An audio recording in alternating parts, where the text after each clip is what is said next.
This is the Bar Steward's Enquiry. You're talking absolute rubbish.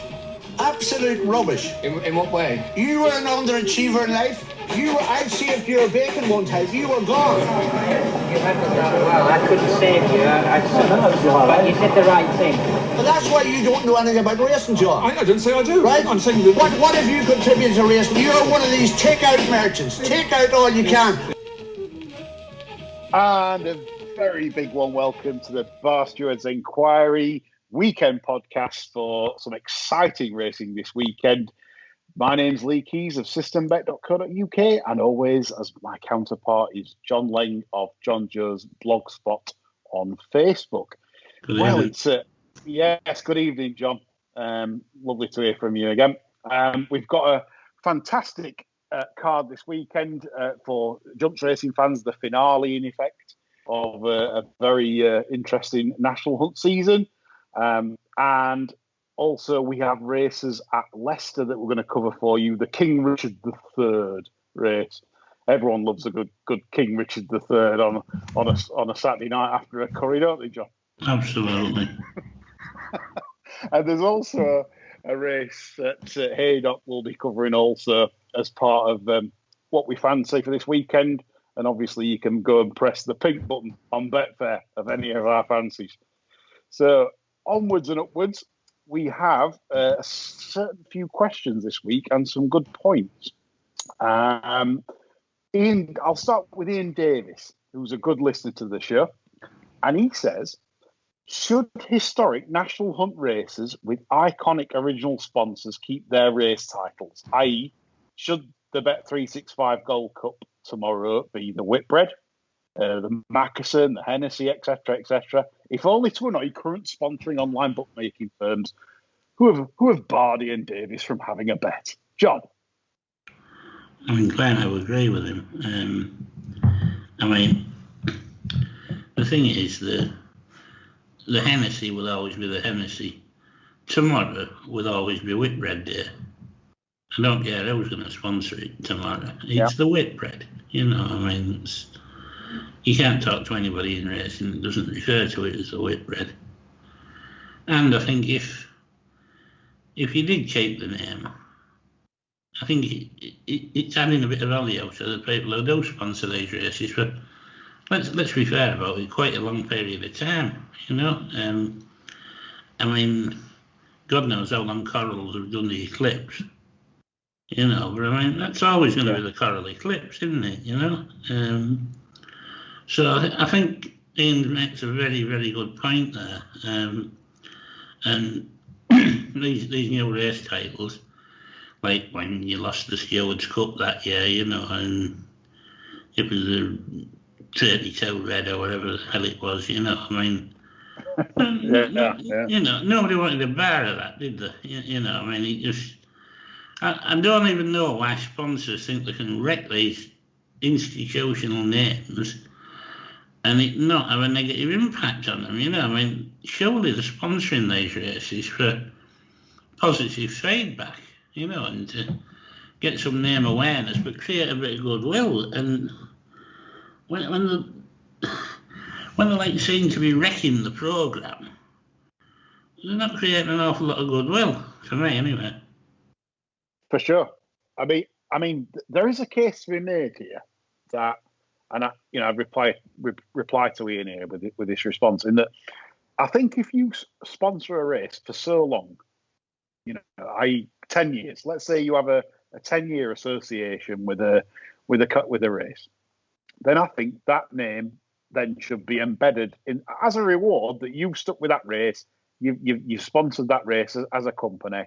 That should be embedded in that race. And then if say Bet365 wants to come along or Ladbrokes want to come along, it's got to have so it could be the Bet365 Whitbread Gold Cup. That'd be my suggestion. I think it would work, and like you say, it adds that nostalgia for the older punters, just to remind them of like what a special race it is. And sadly, as we go into tomorrow's race, it's not the kind of special race it once was. I was looking at a post today by Joe Porter on Twitter, and he does the newspaper cuttings of the past races, and I was looking at the 89 Whitbread, and I was like, this is incredible. Look at the lineup. You had Yahoo, The Thinker, Charter Party, Bonanza Boy, Charter Party Gold Cup winner, The Thinker Gold Cup winner, Bonanza Boy Welsh National winner, Nupsala Gold Cup winner, or was it King George? No, King George winner. Mr. Frisk, Mr. Frisk, Grand National winner. West Tip, Grand National winner. Seagram, Grand National winner. Durham Edition, etc., etc., etc. It's just absolutely incredible lineup. And you're thinking, why is it? Why is it, John, in your opinion? Because I like your opinion on these sort of things. Why is it, do you think, that nowadays, National Hunt in particular, everyone avoids each other? You never get like big clashes like this anymore. To me, they've all got it in their heads that you've only got a limited amount of mileage on these 3-mile chassis, and they want everything to be a little noddle round apart from their big target days, you know. It can't be the case, because it's been proven years ago that it's not the case. Yeah. So this idea, I mean, spurious comparison here. I compare it with the use of hoods. Roger Varian decides he's going to give hoods a whirl. Next thing you know, because he's had a couple of winners, they're all at it. You know? Yeah. Now, sometime between the late 50s, early 60s, everybody got rid of hoods. And you didn't see a hood on a horse till the 70s, 80s, 90s, whatever, you know. And they are just shape, aren't they? They just follow. And if somebody plunks something on one of them, they'll all give it a whirl, you know. And they're like saying the success Henrietta Knight had with Best Mate, with this scratty little programme every year. They've seen Willie Mullins with that thing that won 2 Gold Cups, you know, and that must work, you know. And yeah, it works for them, but it's not necessarily the way forward for everybody else. Yeah. You know, I think sometimes you're dampening the competitive edge in these horses as well. And, you know, if the only time they're ever involved in a bit of a scrap is on the big day, there must be a chance that they turn the doors up at it, you know? Well, I mean, look at the number of runs in that 89 Whitbread that the horses had that year. And if you compare it to, like, recent times, it's incredible. You basically got West Tip coming after a 9-day absence after a win. Won 9 days ago. Yeah, let's go for Whitbread. Not bothered. You know, the old West Tip, 12 years old, who cares? Come on, let's go for it. And I mean, I do think there's that element now, like you said, that a trainer will bring something in, like you said, like Best Mate, where it was like campaign very sparingly for certain days. And then other trainers have thought, well, that's the way forward. Yet with certain horses, you just don't know that's the case at all, because you're dealing with different types of horses. Some are fragile, I accept, but some will be tough as all boots and will be ready to, keep going. I think there's very few top trainers now training them as individuals. You know, and there's an awful lot using like a factory approach to training. And they're having the same work programs, they're having the same spaces between the races, and trainers just don't seem to be going around the yards and casting their eyes over horses and saying who's ready for a run, who could really do with a run, you know. I mean, I don't get it. I don't. No. Like you say, it's to me, it's kind of like you said, one trainer's doing it, so we think right, we'll do the same thing. We'll plan targets. When in essence, there's no rule of thumb to say a national hunt horse can't run 7 or 8 times a season, no problem. Desert Orchid would have plenty of runs and no problem, and pop up and win a Victor Chandler, and then, pop up at Fairy House or pop up in Whitbread. I mean, that's the thing. I watched a video when Desert Orchid was pulled up in a Whitbread, and Colin Brown, and I wonder if that's the key though, right? Nowadays, we're so intent on winning.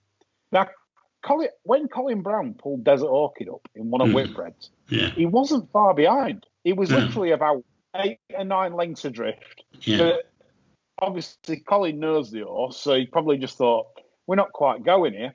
So before he reached the last of the railway, the start of the railway fences down the back for the final time, he just said, "No, it's not today." This, and maybe we should back trainers more that basically want to run horses and just say, well, look, it says to your jockey, if the horse ain't going down the back, there's no point hitting it,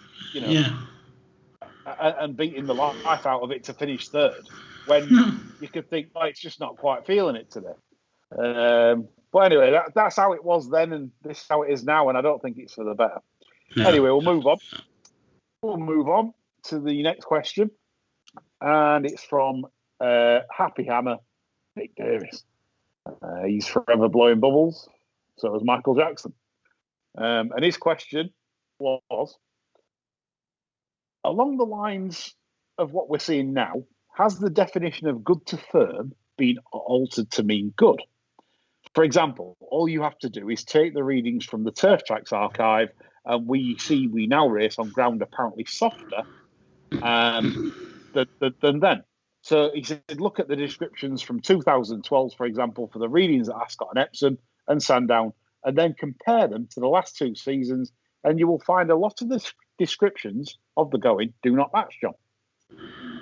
Nick and myself were really heavily involved in a little project on the Betfair Forum around the 2012 term called Clark Watch. And we compiled a lot of data regarding stick ratings set against going forecasts and reports. Basically, it came from our own records because the disparity between what was actually being forecast and reported set against stick ratings was enormous on some occasions. It was where Kirkland at Haydock first got his tell wrong moniker, and it was nothing back then for Newmarket to be racing on 11.5 as a stick rating. Now I think you would probably get more chance of seeing Halley's Comet than an 11.5 stick rating at Newmarket. It's incredible. They've embraced this theory that water in the ground is safe, without actually putting the work in to find out, because all their stats don't differentiate between injuries on good to firm ground and watered good to firm ground.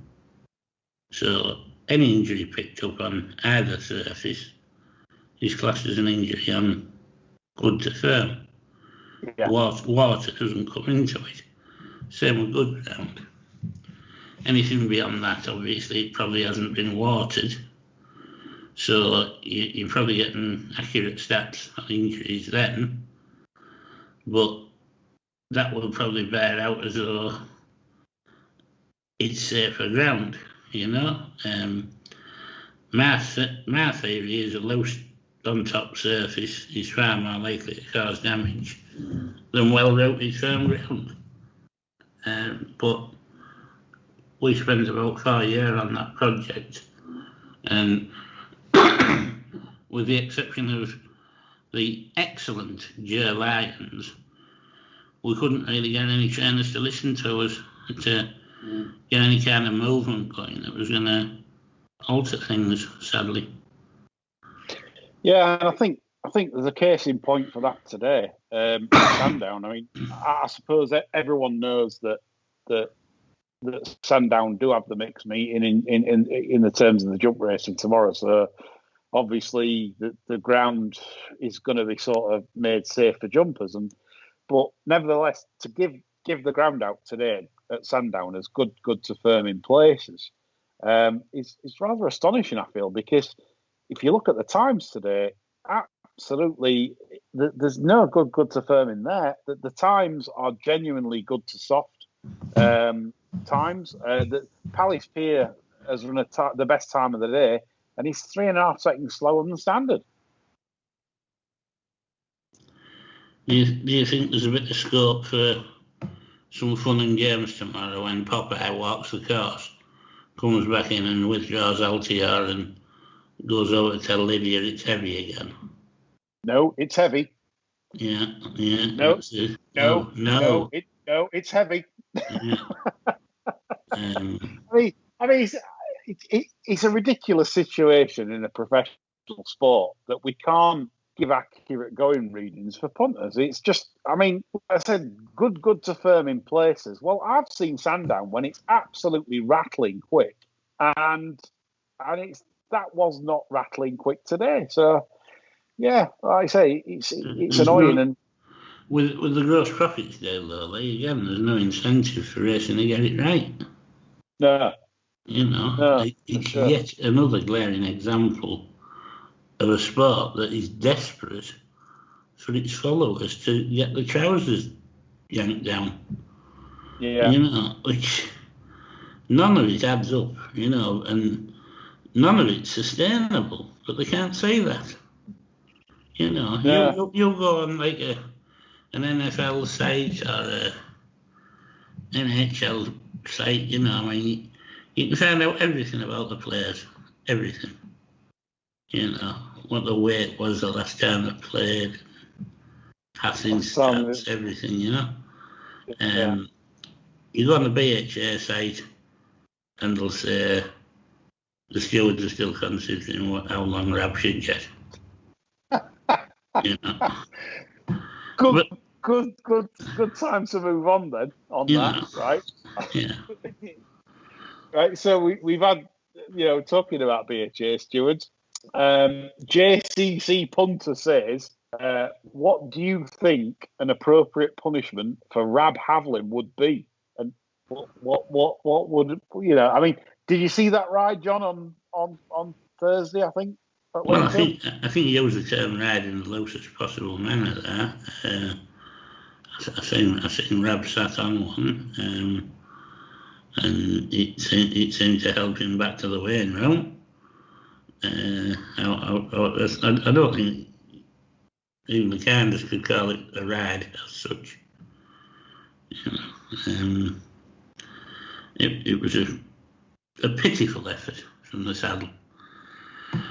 One that I'm absolutely certain wouldn't be repeated had his stable not had the leader. Well, that's just my opinion. But so what punishment would you dish out to Rab? What would you do? Well, up until Rab announced he was going to appeal, I thought the punishment was just about appropriate. 21 days he's got, hasn't he? Yeah. Yeah. Once he decided to appeal, I think they should probably send him to the World Cup as a goodwill ambassador for racing. And send him one of these free lunches that Pele excels at getting himself invited to. Make sure Pele's up to the neck with his blue pills, and basically lock Rab in the room with Pele, and let him have a good 3 or 4 hours with the former greatest footballer in the world, working his pills off. Absolutely brilliant. I don't know if I should envisage that or not. Some side that'd be. Yeah. Right. I mean, You make him wear a T-shirt afterwards, couldn't you?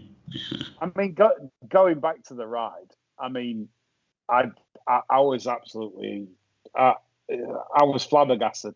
I even commented on Twitter, and I stated that it was as bad as, or sorry, not as bad, but getting there towards Ballinger Ridge, as in it's a shaped a result. You know, it's a basically shaped.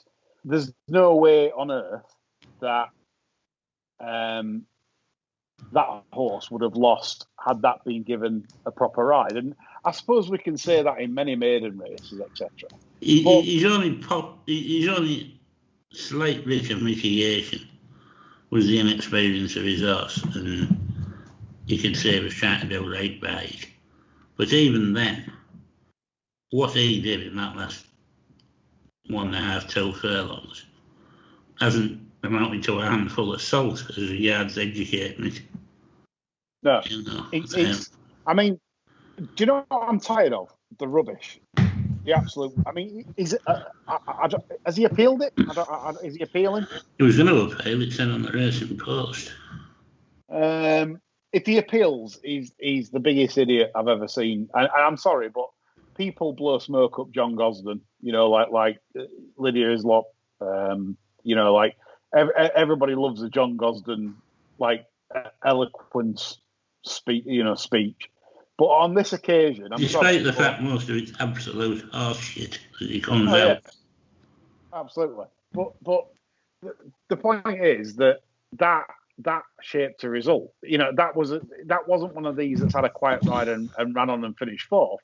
That was a ride where he could have won. And by the way, I've got a little bit of info on this that I can't name names obviously, but one of the riders in the race actually heard Rab say or scream, "Fucking keep that thing going," you know, like yeah, to Frankie, you know. So that's where we're at. You know, it's like for whatever reason, whether Rabbit had a 10 to win 3, the winner, and you know, we'll never know. But the fact is that anyone that says that was there's nothing to see here are just idiots, complete idiots. So I don't think 21 days is enough, to be honest. But anyway. Well, I mean, if you allow it to continue, it can have the game down the sink, you know. And personally, I do think if the trainer's representative says he was happy with the ride, there's a case for fining them as well. You know, yeah, because sure. Because basically they're talking shit. You know, nobody's happy with that ride. How could you be? No. You know, no. And if the trainer is backing him over this appeal, he's a blithering idiot. I mean, it wasn't even hands and heels. Let's be fair. No. He basically was. He was at pains to even go after horse, sort of, you know, because he could see Frankie was stopping. Yeah. And you know, that's the difference. Anyway, we'll move on. John Siren Nolan says, he said it's a poor excuse from Havlin over that introductory ride. Why didn't he just tell the stewards he misjudged the pace and he was full of the marching powder like the other jockeys at Clarehaven? and that brings me on to Benoit, John. What do we think is going off at Clarehaven with all the Toot and Flutes? Well, once again, you know, I mean, it reflects so badly on the trainer who's worked on his PR the last 10 years like no other trainer I've ever seen. I mean, to me, it's one of the biggest con jobs ever anyway. How he's revered now because he talks very clearly and very astutely and very loudly on occasion about how difficult the job is and how hard it is to get into these horses' minds. But this horse in particular has a good mind, and we seem to have got in tune with its cobblers. It's absolute cobblers, and people are fawning over him, you know. John Gosden, after that King George, where he was referring to Adam Kirby as boy, when there was one of Lady Bamford's had a particularly rough passage, that was his true colours for me. You know, Yeah. it's an attitude stuck in the 50s. You know, he likes the class structure in this country. He likes everything as it is, and you're either boys that work in the yards for the likes of him, or I wouldn't like to think what he'd probably refer to punters as.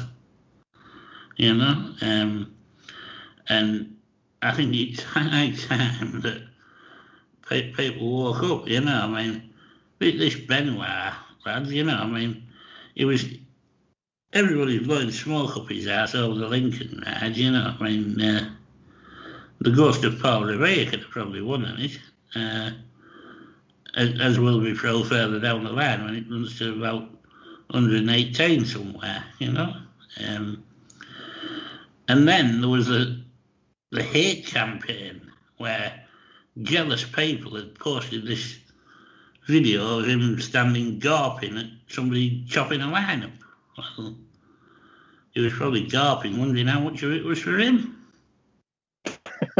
You know? Absolutely scandalous, you know. And I mean, he sat back and let people speak up for him. You know, I mean, anybody that's a bit switched on would have gone round his close circle and said, look, just keep your head down because I'm going to get done for this. You know, because there's testing, you know, and he's going to get tested, he's going to show up. So, I mean, what in the world possessed him to let everybody just speak up for him like they did? Is beyond belief. They all look fools now, you know. Well, I think that's it. I think it wouldn't have been so bad if he'd have just come clean and said, "Yeah, I were doing that, and I must stop doing that." Blah blah blah. But then when you say make excuses and then you get tested positive, you kind of you're just not helping yourself. But the thing is, I don't know how does insurance stand like in terms of like race riding. If you kill someone race riding or it's your fault, coked up, how would that work? Do you reckon? We might have to ask you both. I mean, this is the thing. Like, if you kill somebody in a car, like drunk driving or drug driving, you're going to do time. Yeah. So my point is, if this happens on a race course where basically a rider is tested afterwards, which they're not going to do, they're going to test them before, which I suppose is a sensible thing to do. But the point is, when the testers aren't there that day, I don't know. Well, you can't do it, can you? Because the thing is, you'd never know. You'd never know that if you're not testing them at the start, if you test them at the start, they can't ride, they get banned. Yeah, so that's the way forward. But I mean, what do you reckon to the BHA with the testing for the hair samples? Do all Newmarket jockeys shave and become Buddhists? Well, it wouldn't surprise you, would it, if they were walking around like a set of snooker balls? Like Tibetan monks. Yeah. I mean, the Tibetan monk look now in Newmarket must go down well right now because basically the BHA, what do? Pat them on the head, Every pub in Newmarket must think it's got a hole in the roof and it's snowing in. Yeah. It's a massive problem in the sport and it needs addressing. It doesn't need ignoring or brushing under the carpet, which the BHA so great at. It really does need addressing and addressing with some hard and sharp action. They need some of these people out the sport double quick. To show real intent, because as I say, the Gibbo hearing is going to be fascinating because even though there's like no question of give or pain on anything or whatever, as far as I'm aware, he would have tested clear for anything when there was that accident. As regards liability, it is going to be fascinating, I mean, it could ruin the sport, to be honest. I still think he's 33 is Ironside on that one. I agree, and I hope he is, because really, I mean, we're on very dodgy ground if he gets 20 quid out of it. Yeah, I know what you mean. Anyway, we shall move on to some tips, which I'm sure that's what you've come for because it's great. You can go on Betfair and press pink. We start off with the King Richard III, John. That's the 210 at Leicester over 7 furlongs. Non-runner is Lord Campari of Roger Varian's. That was the original favourite. Pogo is favourite for Charlie Hills at risk 5-4. Yeah, I'm just wondering if Mr. Variable's taken that out on account of the going forecast. Because it's heavy. It's heavy. Well, the tabs suggest otherwise, Nicky, but, let's have a look about it. To be honest with you, I think this race is a bit of a mess. And while there could be 3 people playing jockeys here, and there could be one lad getting on with it, and you know what I'm referring to. It's old Pinglegate Sill. And I tend to think that Sill could lead him a merry dance here. The gate jockey. The gate jockey. What price is that currently? I shall find out. 4-1 best price. 4-1. Shine so bright for John.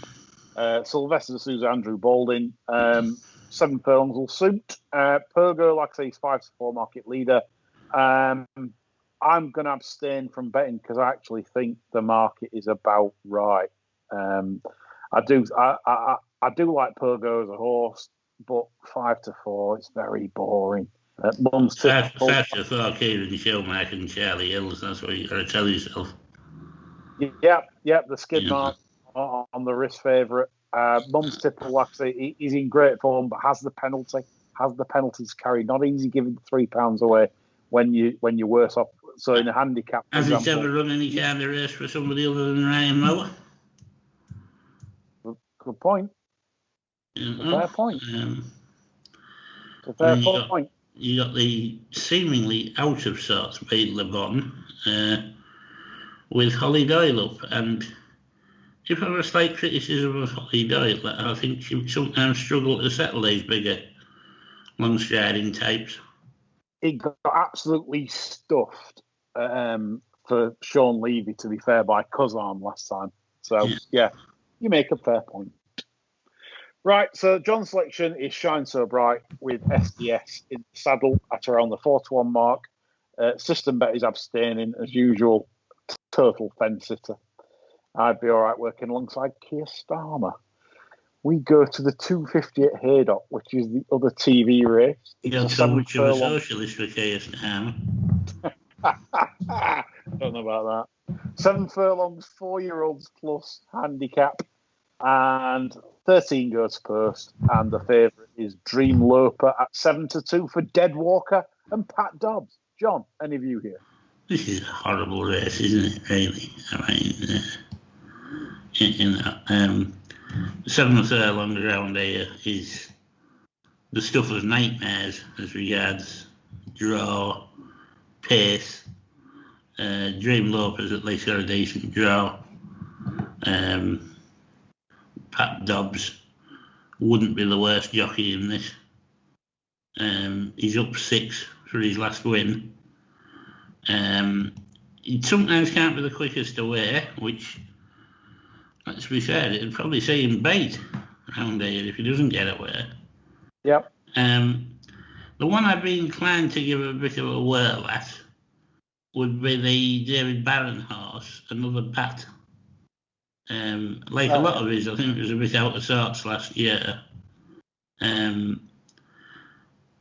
It did show something first time up, however.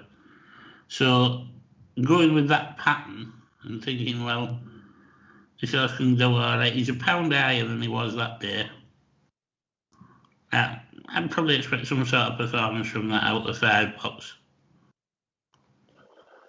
Yeah, for sure. Another back for David Barron, price at around 11 to 1 mark. David Barron wasn't in the best form last season. However, I've got something for you in this. The Rafe Beckett trained Fox Champion. Ralph. Now, you'll notice that it's the first time trainer change from Hannon the Cannon to Ralph Rafe. And also, Mr. Beckett managed to improve another one of King Power's, Fox Duty Free, last year immensely. And I just think this could be another case of that. If you look at Fox Power, Fox Champion. Sorry, there's that many Foxes. Fox Champion. He's basically a group performer, or was a group performer, racing in the mid 110s, whatever. And he's lost the enthusiasm for the game. Completely no good. He's been gelded to Rafe Ralph off 95, trap 1, 7 furlongs Haydock. This could be, this literally could be the making of him and getting back on track. But he has been backed. 12 to 1 he was anti-purse, 6 to 1 now. So I'm a bit more lukewarm than I was, but I would still recommend you look closely, listeners, at Fox Champion. So Fox Champion for me, another back for John in the 250 haddock. So we now go to the Sandown races, which is the Bet365 sponsored meeting, and we start the card with the 155 race, which is the Bet365 Novices Championship final. And we've got a heavily, heavily back favourite, much to my disappointment, in Royaume Uni of Gary Moore. John? Why is that much to your disappointment? Like, were you going to get stuck in? Well, he was 12s the other day, and I was balls deep. Right. But 9 to 2 now, it's bored me to tears. Yeah. The one I liked was Onto Victory. I think the horse still has potential of 127. I'm not entirely convinced with his jumping in bigger fails at pace, but I think it's slowly coming together. It may be a bit late for a 7-year-old, you know what I mean? But I have seen signs of progress this year. And given his platform, I think 127 probably underestimates the horse a bit. He's definitely got more ability than that. Now, whether he can actually land one of these, I don't know. But I think if he's going to, it should be about now on what you might class as good to soft flat ground, which ought to suit, and a race that should be run at a nice pace for him. Yes, for Alan King Kong in the Henry Ponsonby colours, beat Ernesto last time out and went a well-backed favourite, 10 to 11. I mean, given Alan King's record on the flat these days, he'll probably go and win the Hardwick with it or something like that. Yep. Listeners, then, it'll be no surprise to know then that my selection is Royaume Uni, and I'm very disappointed because this horse, if you got racing purse and you watch the videos, just watch the run at Kempton on the 20th of March and just start laughing your head off. The horse was then brought out very quickly, 8 days, and I thought ran a bit flat and got no sort of ride really. Josh Moore went down the inside. Got hampered, stopped, blah, blah, blah. Didn't finish off with much verve, and maybe the run just came that bit too quick. But to say that the horse now is 9 to 2 after being 12s 2 days ago, I'm absolutely miffed. Because if you look at Royaume Uni as a horse, on the flat, he's rated. What's he rated? He's rated. He's decent. He's decent on the flat. And I just feel, well, he won a Lingfield handicap easily at 8-13 off 79. He's rated 87 on the flat, and he's got a rating of 116 over hurdles. I mean, it's a joke. I think if that horse shows his race, I think he wins, but the price has really put me off, which is disappointing. So we move to the 2:30 at Sandown. It's the Bet365 Oaksy Chase, and it's a big chance for ITV to have their Bryony Frost loving, John. Yeah, I mean, I'm probably in the minority on this, but I'm absolutely thoroughly sick of the Bryony Frost show. We had a hideous video doing the rounds on Twitter where you could listen to Bryony talking to Frodon during the World Cup. I mean, you can go down to any pony club in the country and listen to a lass talking to her horse. You know, I don't get it. You know, I think the fact that Blackmore's had such a good season might just piddle on their chips a bit with this now, and they might be sat down in a production meeting thinking, well, we need to drop Bryony now because our darling Rachel is so much more an accomplished jockey and has achieved so much more. It's just going to start to make them look a bit silly, really, pushing this all the time. Also, I think Frodon's had some proper hard races this year, whereas Mr. Fisher's shit jumping has enabled him a quite late season. He's only gone about halfway through his race, hasn't he? So, I think if the grossly overrated Nico can get this one over the railway fences, we might just have a little mini shock, you know. Yes, it's an abstain race for me. I mean, Mr. Fisher, the light conditions. I think it's one of them really. It's whatever a typical Sandown, whatever gets in a rhythm, probably throw it on and probably be an ITV love fest. You know, they'll probably do some promo before the race and, you know, sicken everybody off, then sicken everybody off afterwards. But yeah, that's what I can see. Let the dog in for 10 minutes. I think so. I think it's time for Pate on toast. Pate out the fridge. Room temperature. Some Ardennes Pate. Yeah, a bit of texture. Yeah. Give dignity a trade. Yeah, absolutely. So that's what me and John recommend. That's the Bar Steward snap. Ardennes Pate on toast for Frodon's race.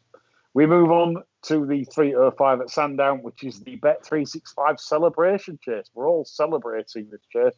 And Altior, a little bit of money overnight, and is now joint favourites with the mare Put the Kettle on, John, around the 9-4 mark. What's your view here? Please let him run and win. I want the showdown with him and Lid. She's not going to let that go, where he said in the racing post about some people getting on his nerves.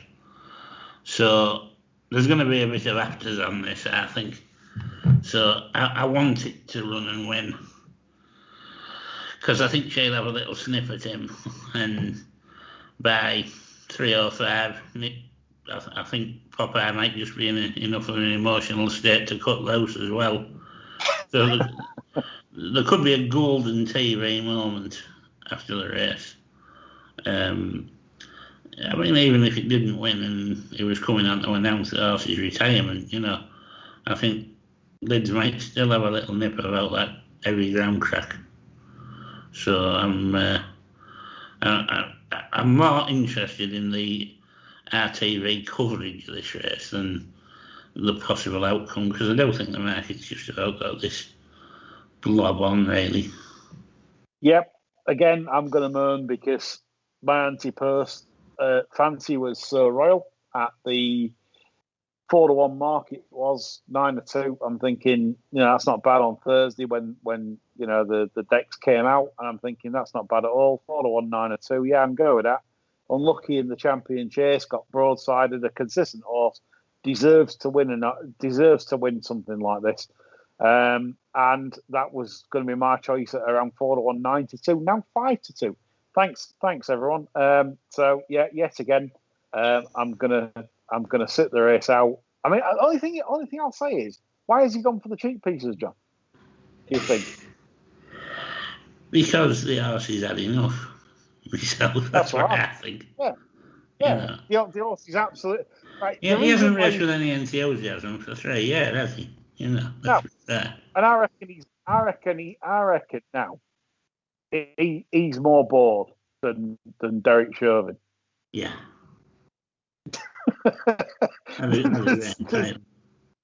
There's not much upside, is there? No.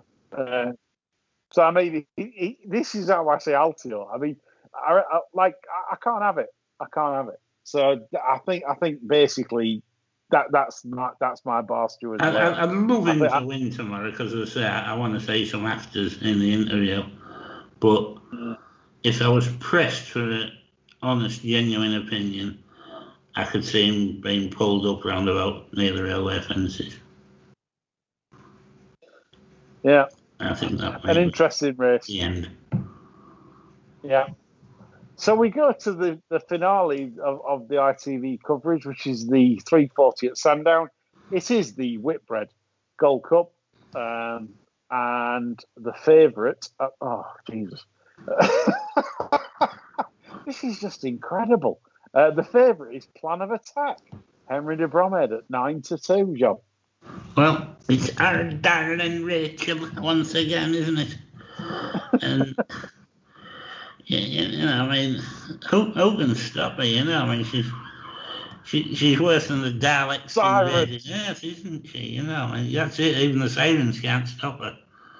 I'm sure that's John Nolan. John Nolan has bought something for his car, and he's driving past your window. He's driving up and down outside my house. Yeah. That's what I think. Yeah.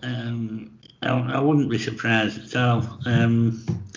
Yeah, I mean, it's 9-2, but it's de Bromhead, and de Blackmore, and who really would fancy us breaking them? I certainly wouldn't. Well, I've got 2 at long prices. That I think make you run for your money. I think the young master, 12 years old now, but he's got a good claim on, £5. He likes a good scamp around here on goodish ground. His mark is in the net 130s, as the kids claim. So unless he's dead, you'd hope to see some sort of performance, and you'd expect him to go lower than 25 in running. And the other one I was interested in was Larry, of the Jellydale mobs. He's got good form round here on good ground, and he probably can't win, but he's well overpriced. I mean, have a few quid at 33 plus and get the hell out of Dodge at 16s, and have a bit of fun.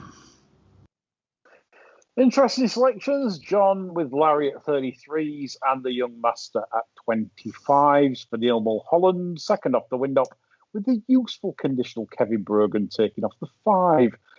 I'm disappointed yet again. Plan of Attack, John, was 8 plus all week, and it's now 9-2. What are they doing to us? I mean, I've got an array of selections. I've done my work. I've done my planning, and I've come to the show, and I'm offering nothing to listeners. It's a disgrace. I mean, 8-1 to 9-2. I mean, Plan of Attack is the selection, and that's what I think. But is he value now at 9-2? No, not at all. So he was at 8, and I got ready to tip him, and I feel sorry for listening to me this show because all I've done is moan about price cuts. But sadly, all my selections that I had for this year have been cut. So there we go. John, you can rescue this terrible show by giving us a Saturday nap. I'm sure you've got one. I know you have. Right. Well, I've got the tracker off that I highlighted last week on the Sunday sermon. Boson came there to win his race at Beverley. Lack of hard fitness told, really. And he fell apart a bit in the last 100 yards. I think he traded very short. But for me, he was far and away the nicest type in that race. Far and away. I'm not thrilled to have gone to Ripon because I'd have loved to have seen him on a flat track. If I'd gone somewhere like Donny or Redcar, I'd have absolutely gone to jail for this in this kind of race, you know. The opposition doesn't look great at all. 2-1's more than fair, I would have said. He's got the rail. He's got David Nolan who knows how to ride Ripon. I don't see a lot of problems here, to be honest.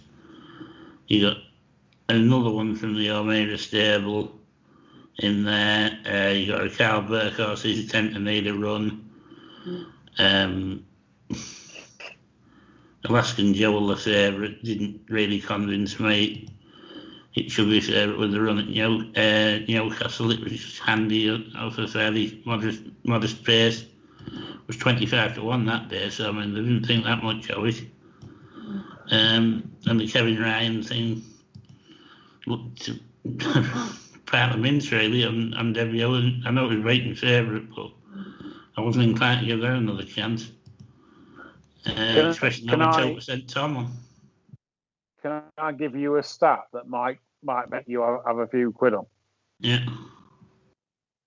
The mother, Pepper Lane, Yeah. won four times at Ripon. Oh well, that's all right then. So the mother loved it. Absolutely loved it. Loved the place. Pepper Lane. Yeah, 4 times winner at Ripon. I remember those actually. Yeah. I believe, I could be wrong on this. I might be wrong on this, but what was Pepper Lane owned by? Who was Pepper Lane owned by? I'll have a look. It was David Armstrong. It's not listed here in the Racing Post, but the colours are blue and pink stripes with blue sleeves. Lynn Lumley and Kay Nicholson. David Armstrong initially owned it. Initially, yeah. And David O'Meara trained it. Yeah. So there you go, folks. I mean, Boson has got an all-weather pedigree. It's by Brazenburg out of an Exceed and Excel mare, which normally everyone's saying all-weather. But Pepper Lane, the mum, won 4 races at Ripon from her 6 wins. So she loved Ripon. That's the mum. So I wonder if that rubs off on Boson, which showed a lot of ability on debut at Beverley. So that's John's Saturday banker and his horse to follow last week on the sermon at 2-1 in the 205 at Ripon. I'm sorry we couldn't really give you a lot more ammo for this weekend, but the price cuts. Price is key. We can't just back horses at any price. It's one of those weekends where everything's just been cut. It's probably you lot. So I'll blame you lot for cutting prices. But that's all from me and John this week. We're back on Sunday with a sermon. We'll be discussing topics of the week and giving a good rant and basically making it a really fun show. And any questions, as always, please get them in because it's really fun to have your questions. And if possible, we'll even ridicule you on the show. That's all from me and John tonight. We hope you have a fantastic betting day on Saturday. Bye for now.